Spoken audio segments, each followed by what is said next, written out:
पारख प्रकाशी जो भये गुरुदेव आप, बंदों चरण तिनके भले जेहि प्रेम सद्गुण तीर हैं प्रेमी। चाल मन जो प्रेम दिल साचार है वही, शोध गही तब प्राप्ति होए स्थिति वह आप ही ने नाशि भ्रम मार्ग। ज्ञान का बीजक बनाया ग्रंथ जो सोई भया परमान का कबीर। नाम जहि सोई जनाया जान का, को जो हान करी वही बंदी मम मन मान का। ज्ञान को जो हान करी मम मन मान का।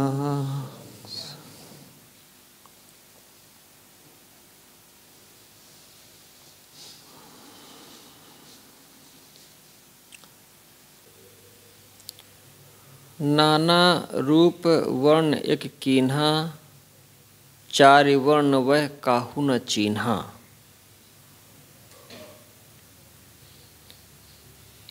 एक कीन्हा,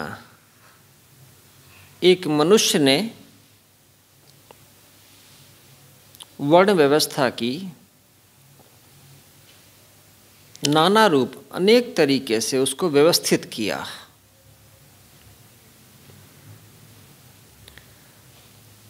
चारि वर्ण वह काहू न चीन्हा।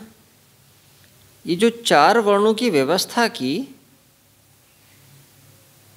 उसको करने वाला कौन है, उसका कर्ता, इसको नहीं चिन्हे। मनुष्य ने किया, इस बात को नहीं समझते। वह इसको दैवी और ईश्वरी मानते हैं। हमारे संत लोग कहा करते हैं, और दूसरे लोग क्या कहेंगे। कोई धनी घर में पैदा हुआ तो उसके कर्मों का संस्कार है, कोई ब्राह्मण हुआ तो उसके पूर्व जन्मों का संस्कार है, कोई शूद्र के घर में जन्मा तो ये उसके पूर्व जन्मों का संस्कार है, फल है।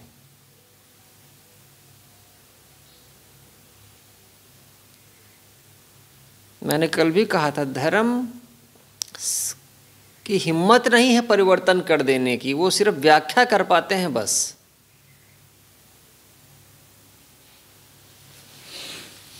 ऊंच नीच भगवान ने बनाया है, अमीर गरीब भगवान ने बनाया है, ये तो आदमी की व्यवस्था है। ये तो हमारी पैदा की ही विषमता है। अब इसमें हम उसको धर्म का रूप कैसे दे देते हैं। कोई लूला लंगड़ा है, भैया अपने कर्मों का फल भोग रहा है। विज्ञान ये सब व्याख्या नहीं मानता। वो कोशिश कर रहा है करेक्ट करें, इसको सही करें।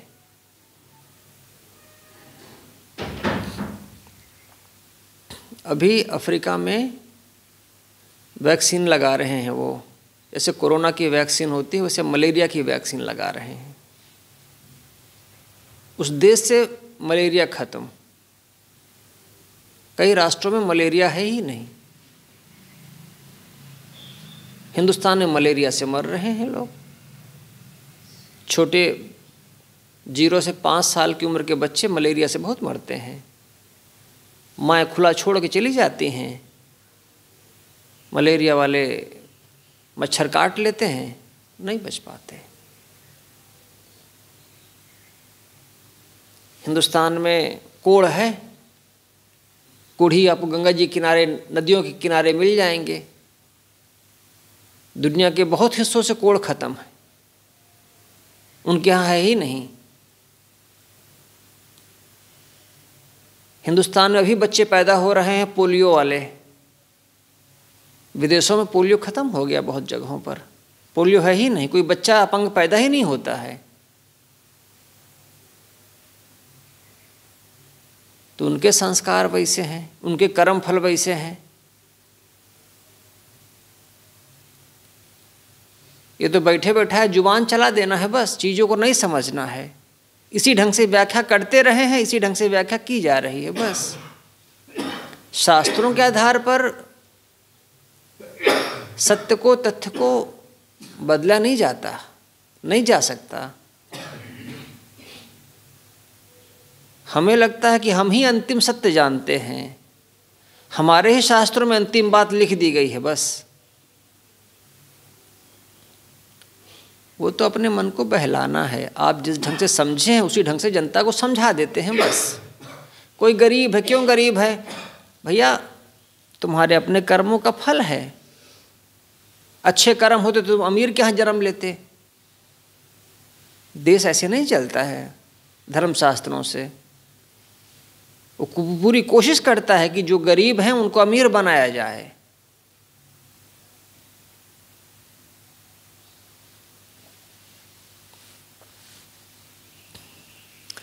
इसीलिए धर्म के ग्रंथ बदलते रहते हैं समय समय से।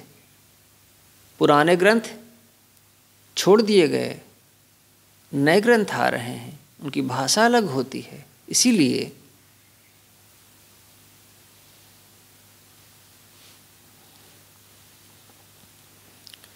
ये सब करने वाला एक आदमी है, लेकिन उस आदमी को नहीं चिन्ह पा रहे कि ये सब कुछ आदमी का बनाया है।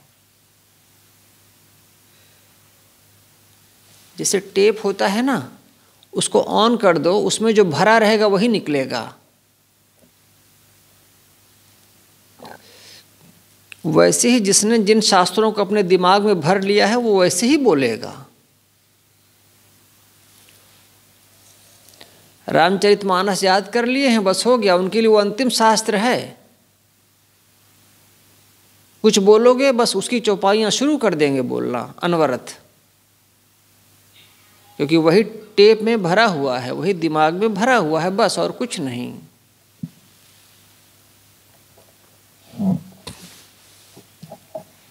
वैसे ही सारे धर्मशास्त्र हैं।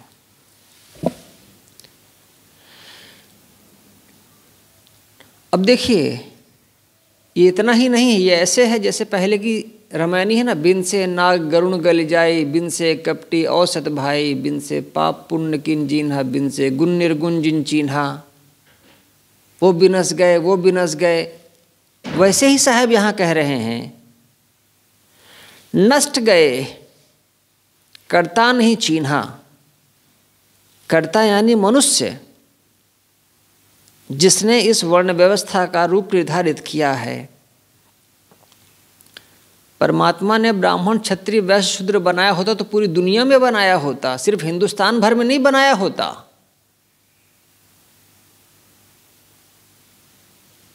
इतने में ही कैसे संतोष कर लेता? हिंदुस्तान के बाहर तो ब्राह्मण क्षत्रिय वैश्य शूद्र नहीं होते हैं। तो अगर ऐसी व्यवस्था की तो पूरी दुनिया में व्यवस्था करनी चाहिए थी।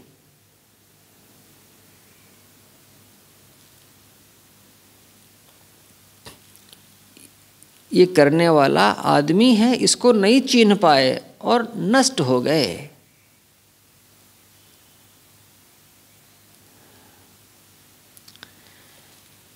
संबूक से लोगों को शिकायत थी कि ये जात का शूद्र है और वेद अध्ययन कर रहा है। और ये सीख ले जाएगा, और हमारे बच्चे नहीं सीख पाएंगे। तो ब्राह्मणों ने जा करके अयोध्याधीश श्री राम से शिकायत की और कहा कि ये अगर सीखेगा शूद्र तो हमारे बच्चे क्या करेंगे।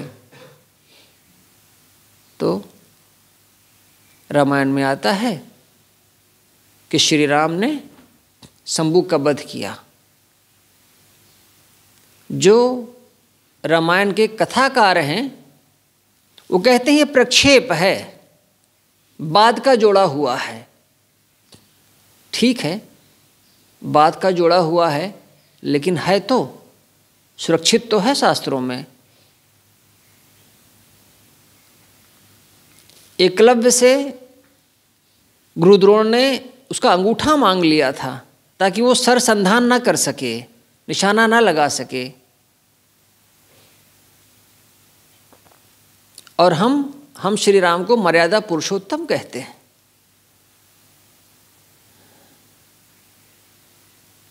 आज के समय में सरकार इन्हीं शंभूक और एकलव्य के लोगों को आगे बढ़ा रही है और पूरा प्रयास कर रही है कि कम से कम इनकी प्रशासन में, सेवाओं में इनकी भागीदारी बढ़े। और कितने लोग हैं ये? 85% लोग। उस समय की जो व्यवस्था थी, उस समय की जो मर्यादा थी, अब वो मर्यादा नहीं मानी जाएगी, अब वो गलत माना जाएगा।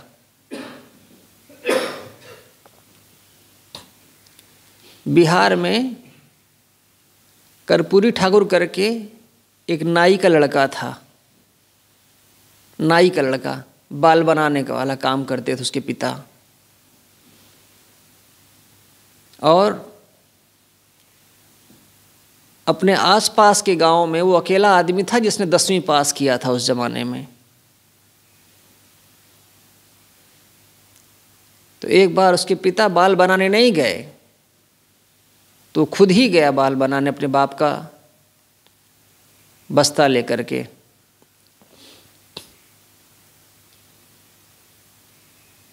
सामंत ने कहा, जमींदार ने कहा, हमने सुना है कि तुम मैट्रिक पास हो गए हो और फर्स्ट डिवीजन आए हो। उसने कहा, हुजूर आओ। बाल बना चुका था, कहा आओ गोड़ दबाओ। सामंत के बच्चे नहीं 10वीं पास थे, और नाई का लड़का 10वीं पास हुआ था, मैट्रिक, और अच्छे स्तर से। कोई मतलब नहीं था उसको। और वो आदमी, नाई का लड़का, आगे चल करके बिहार का 2 बार मुख्यमंत्री बना।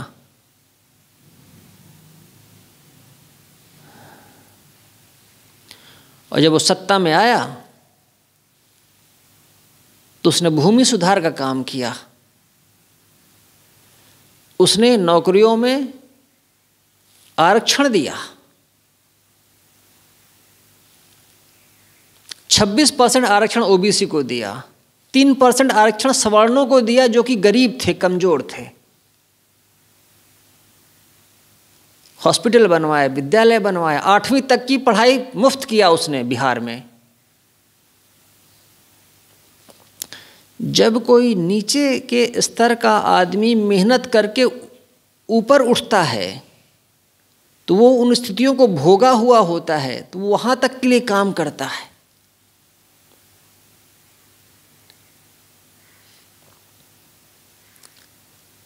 अट्ठासी में वो आदमी मरा।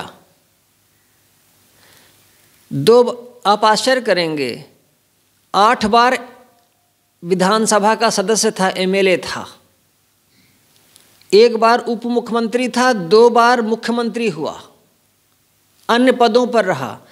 और जब मरा तो उसका घर नहीं बना था।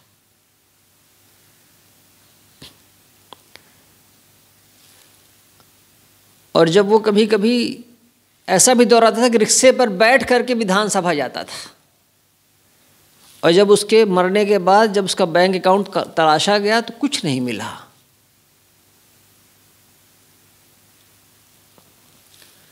इतना साफ सुथरा बेलाग व्यक्तित्व अभी 2024 चल रहा है, उसका 100 वर्ष आज पूरा हो रहा है। 2024 में भारत सरकार ने कर्पूरी ठाकुर को भारत रत्न दिया। अभी मोदी सरकार ने उसकी घोषणा की। 88 में मरा, 35 बरस पहले। आज सरकार उसको रिकॉग्नाइज कर रही है कि एक नीची जात का आदमी अपनी मेहनत से इतनी ऊंचाइयों तक पहुंचा और उसके नाम कोई गलत काम नहीं है। ये क्या छोटी बात है? क्या वो भारत रत्न लायक नहीं थे? राम के राज्य में होता और एक नाई राजा बन जाए तो राम तो गला काट ले में।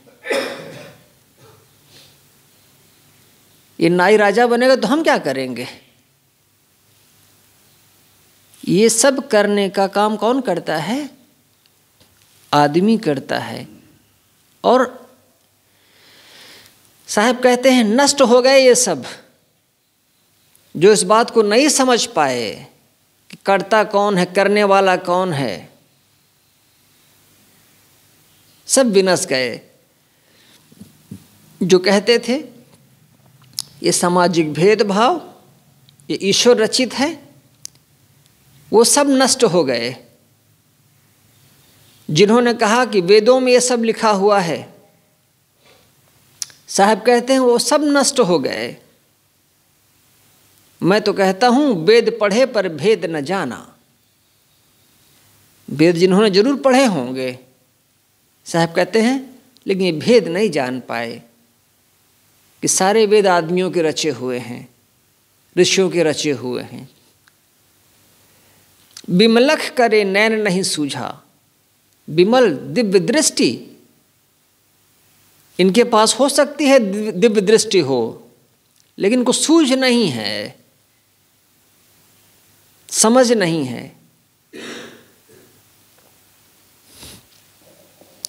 स्वार्थ अहंकार सारी दिव्यता को खत्म कर देता है।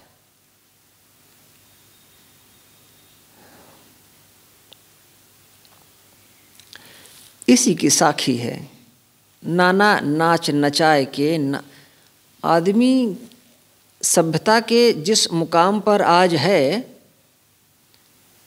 बहुत पापड़ बेला है तब यहाँ तक आया है। साधारण बात नहीं है, बहुत सहा है। अब अपने जीवन में ही देख लें, दूसरों के बारे में क्या कहना।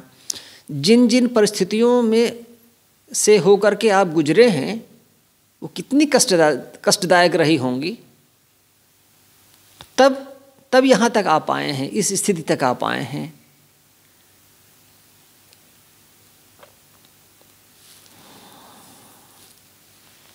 ये साधारण नहीं है।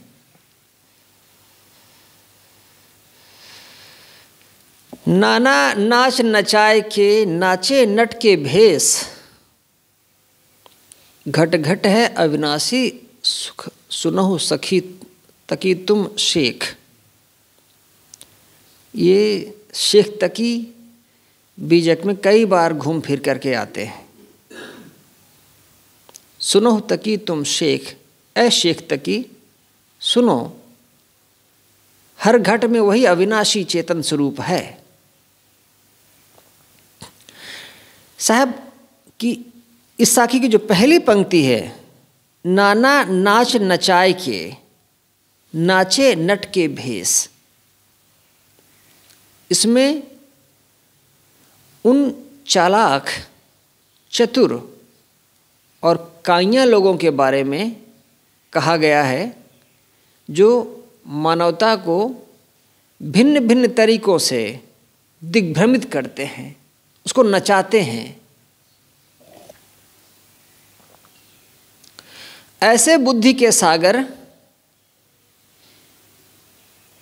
लेकिन छली लोग जनता को नाना प्रकार के गलत आदेश देकर उन्हें नचाते हैं और स्वयं नट का वेश धरने के समान स्वांग बनाकर नाचते हैं।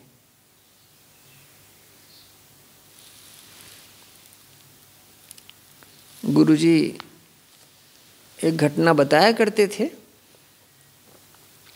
कि एक बार यात्रा के दौरान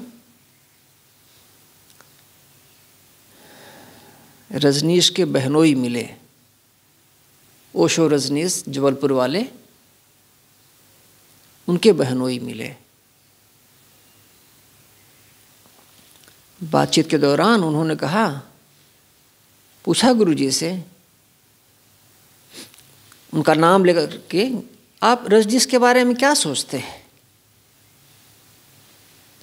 गुरुजी ने कुछ सकारात्मक ढंग से थोड़ा कहा। उन्होंने कहा, महाराज आप बताइए, आप कहिए।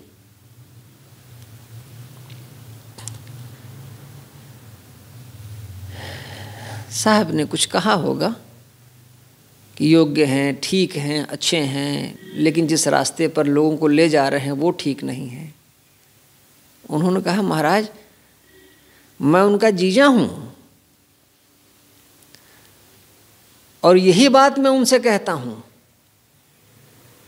यही बात जो आपने कहा कि तुम इतने प्रतिभावान हो, लोगों को गलत रास्ते पर कैसे ले जाते हो, कभी कुछ बोलते हो, कभी कुछ बोलते हो। तो उन्होंने मुस्कुराते हुए कहा, ये दुनिया ऐसी ही है। ये दुनिया ऐसी ही है, तुम ये सब मत सोचो, इस चक्कर में मत पड़ो।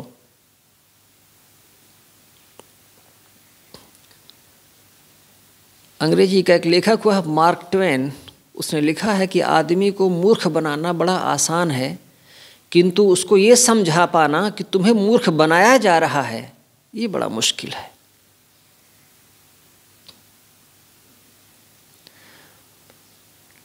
नाना नाच नचाए के नाचे नट के भेष। बुद्धिमान हैं लेकिन छली हैं और जनता को गलत आदेश देकर उन्हें नचाते हैं और स्वयं नट का स्वांग बनाते हैं।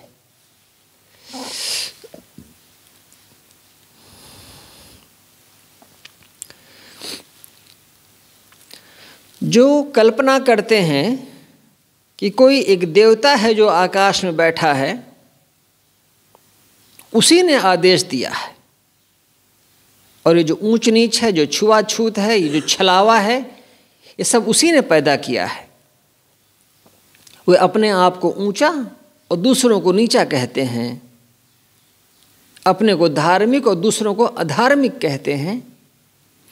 ऐसे लोग संसार के लोगों को नाना कल्पित आदेश देकर उन्हें अपनी अंगुली पर नचाते हैं। ऐसे लोग आम जनता का बौद्धिक आर्थिक शोषण करते हैं। वे स्वयं भी नाना स्वांग बनाकर नाचते हैं, अपने आप को महत्वपूर्ण बनाए रखने के लिए नट की तरह पाखंडपूर्ण वेश बनाते हैं।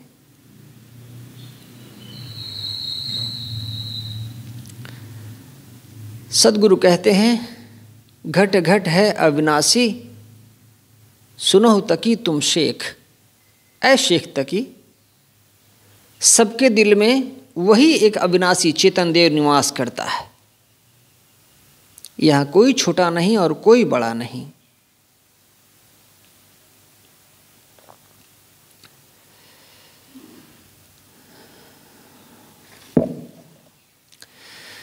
रमैनी 64।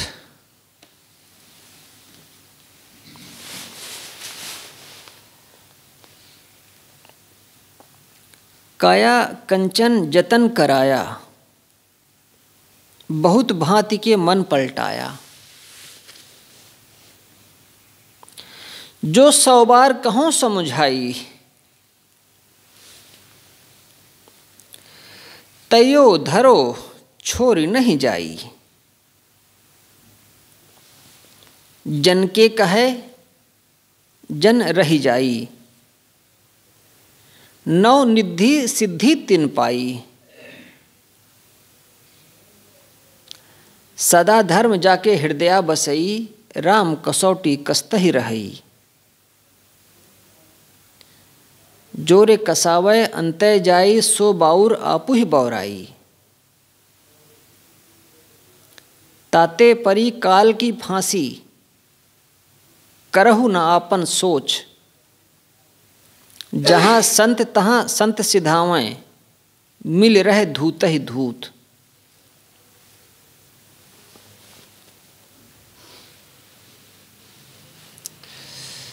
एक बात और फिर इसको कहता हूँ आगे। सारे प्रश्नों का समाधान कोई नहीं कर सकता। कोई कितना भी बुद्धिमान हो जाए, कितना भी जानकार हो जाए, सारे प्रश्नों का जवाब नहीं दिया जा सकता है। अध्यात्म ने कोई ठेका नहीं ले रखा है हर सवाल का जवाब देने के लिए। बहुत से सवाल विज्ञान के हैं,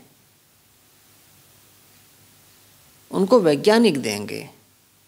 धार्मिकों के अधिकार क्षेत्र के बाहर की बात है वो। जब ऐसे प्रश्न पूछे जाएं तो बुद्ध भी तो मौन रह जाते थे।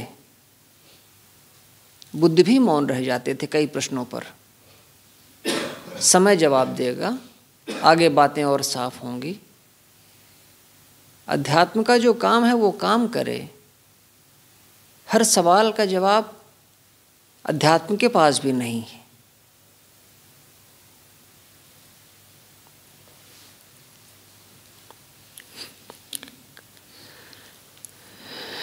ये कबीर साहब के समय में योगियों का जोर रहा है। इसको पहले की रामायणों में भी देख आए हैं। और वो कहते थे रिद्धि सिद्धि मिलेगी, योग करोगे, योग में पारंगत हो जाओगे तो। ऐसा झांसा दे करके बहुत लोगों को योग की तरफ आकर्षित करते थे। और उसके बाद फिर वही कहानी, नक्कटा पंथ। नाक कटवा लो, भगवान के दर्शन होंगे। अब नहीं दर्शन हो रहे हैं तब नाक तो कट ही गई है। वैसे ही योगियों का था, नवनिधि सिद्धि पाओगे। अब कोई योगी हो गया नहीं है तो कोई बात नहीं, जो मिल गया वही बहुत है। तो उनका बड़ा जोर था योगियों का। गुरुजी ने इसमें लिखा है, कबीर साहब ने स्वयं योग किया होगा, उसमें सिद्ध हुए होंगे हठ योग में। उनको कोई उसमें सार नजर नहीं आया तो उन्होंने छोड़ दिया, बागी आगे चल के उसका खंडन भी जबर किया। ये जो रमैनी है, काया शरीर कंचन सोने जैसी, जतन यत्न कराया। बहुत यत्न किया कि काया हमारी, शरीर हमारा सोने के जैसा चमकता हुआ रहे, जवान रहे।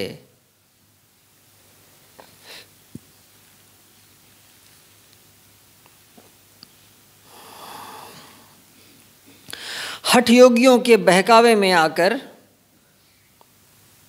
कुछ साधक इस भ्रम में पड़ जाते हैं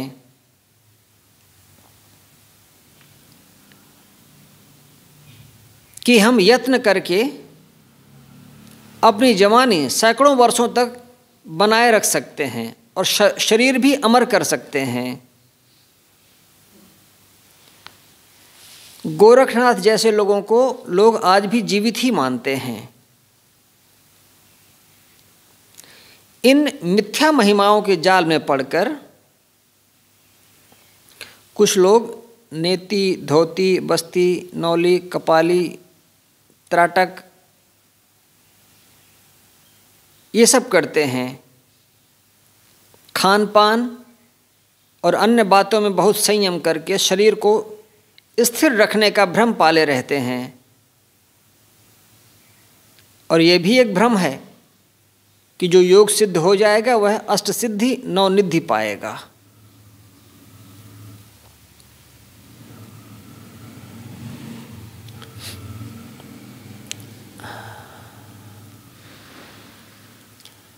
आदमी में ये लगातार भाव बना रहता है कि हम ज़्यादा से ज़्यादा जिएं और जवान बूढ़े होकर के नहीं जिएं, ऐसे जिएं कि भोगों को भोग सकें। कहाँ अभी यूरोप में किसी राष्ट्र में एक बूढ़ा बाबा है, वो अपने शरीर का पूरा खून निकलवा दिया। उसका बेटा है 26-28 साल का, तो अपने बेटे का खून लिया कि मेरा खून तो बूढ़ा हो गया है, 60 साल का हो गया, मेरे खून में वो तत्व नहीं रह गए। बेटे का खून लिया एक प्रोसेस के द्वारा। फिर उसका अब एक नाती है, अब वो नाती के खून की तैयारी कर रहा है।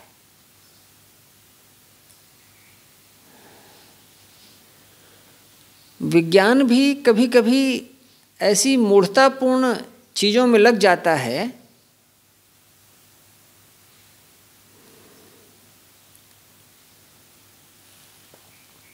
ये अभी की बात है, शायद कुछ महीने हुए, एक धनी आदमी तो पूरा एक समूह लेकर के चलता था, लोगों का, डॉक्टरों का, टीम का, हॉस्पिटल का सामान सहित सब लेके चलता था। कभी ज़रूरत पड़ जाए तो वो सब मेरी सुरक्षा में, सेवा में रहें। इतना धनी आदमी था कि वो कर सकता था। और 50 साल की उम्र में हार्ट अटैक से मर गया। 50 साल की उम्र, और वो सब टीम टांगड़ा धरा रह गया। हर तरह के लोगों को लेकर चलता था। कहीं मेरा हार्ट बिगड़ जाए तो हार्ट देने वाला रहे, लीवर बिगड़ जाए तो लीवर देने वाला रहे, किडनी बिगड़ जाए तो किडनी देने वाला रहे, सब साथ में, डॉक्टरों की टीम रहे, पूरी व्यवस्था रहे। जब वो जाता था तो 3 हवाई जहाज़ों से जाता था, इतना धनी था। 50 साल में मर गया। तो ये लंबे समय तक जीना, ये सबके मन में कहीं ना कहीं रहता है।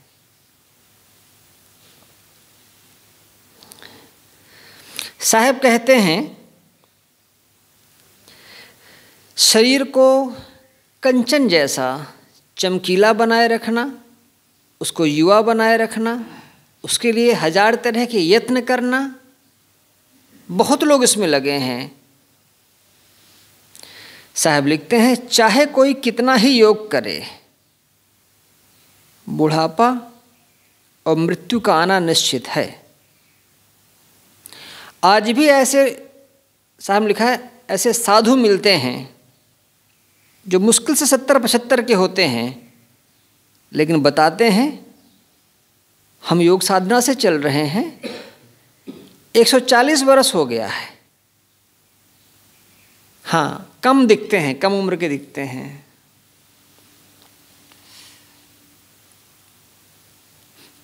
बुरहानपुर के संत नेपाल में रहते हैं, काठमांडू में, संतुलन साहब नाम है। तो एक दिन उनके यहाँ गए, एकदम हल्के फुल्के हैं, 40 किलो के आसपास के बुज़ुर्ग हैं। तो उनसे बैठ के ऐसी बात करते से पूछा, साहब शरीर कितना हो गया है? अरे साधु से नहीं पूछना चाहिए कितनी उम्र हो गई है। तो मैंने कहा पूछ ही लिया तो बता दीजिए। तो कहे 100 के करीब हैं। मैंने कहा 100 के करीब हैं, लगते तो नहीं हैं। तो कहे आपके विचार साहब और हम एक ही उम्र के हैं। तो मैंने कहा विचार साहब 70 के हैं। तो बोले हाँ थोड़ा ही तो कम है 100 में। कहे बस थोड़ा तो कम है, 70 तो हो ही गए, 30 ही तो बाकी है। पारखी हैं तो 100 ही बताए, पारखी नहीं होते तो 200 बता देते।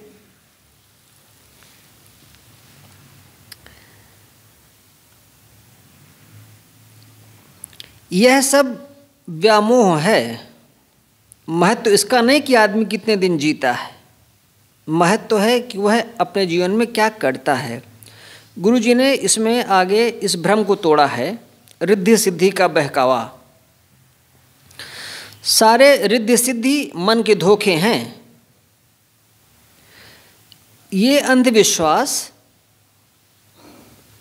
ऋग्वैदिक काल से ही है।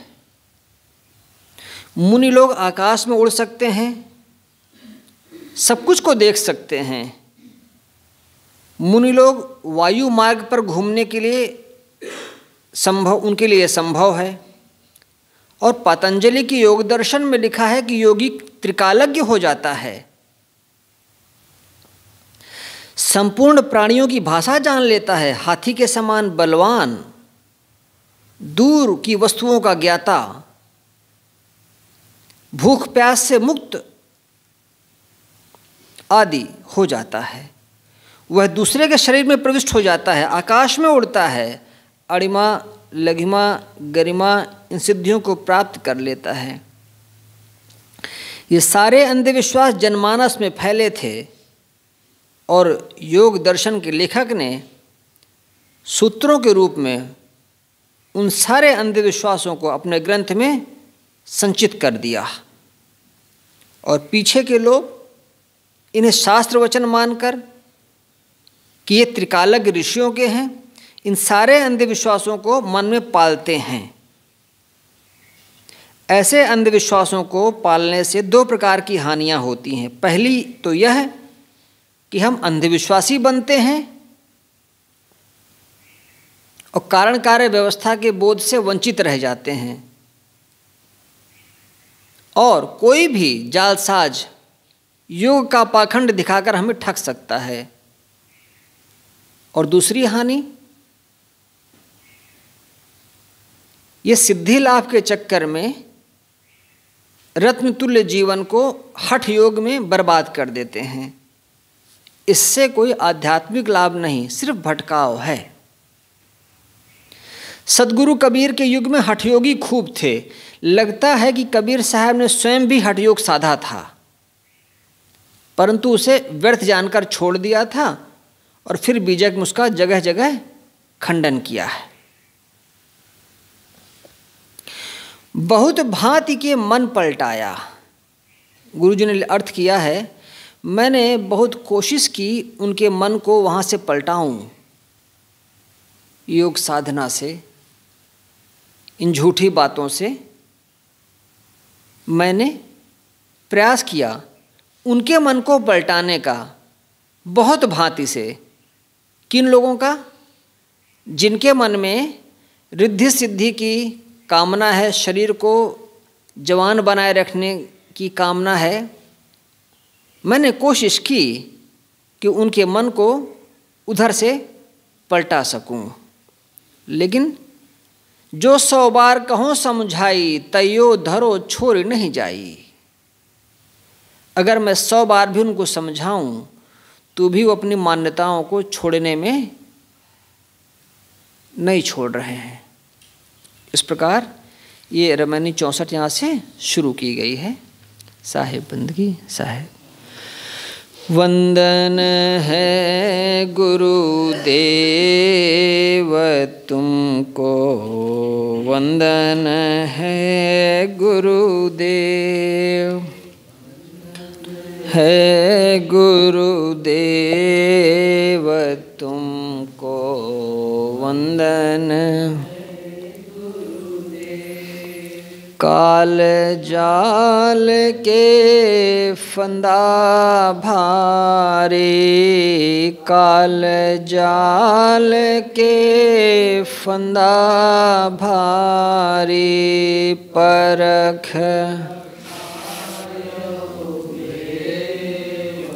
तुमको परख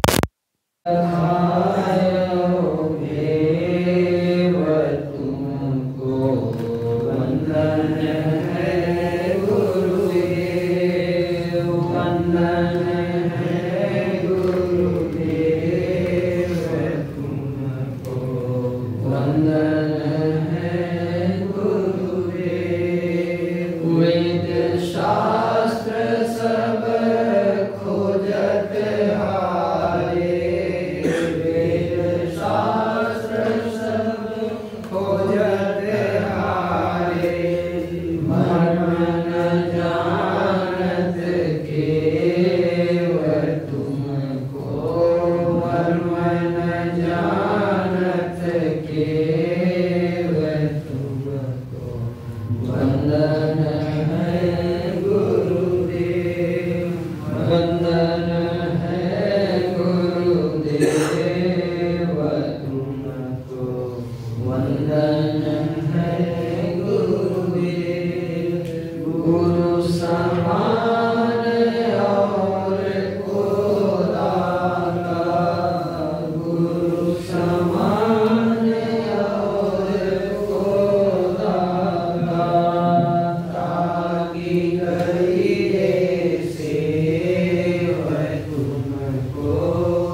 वंदन है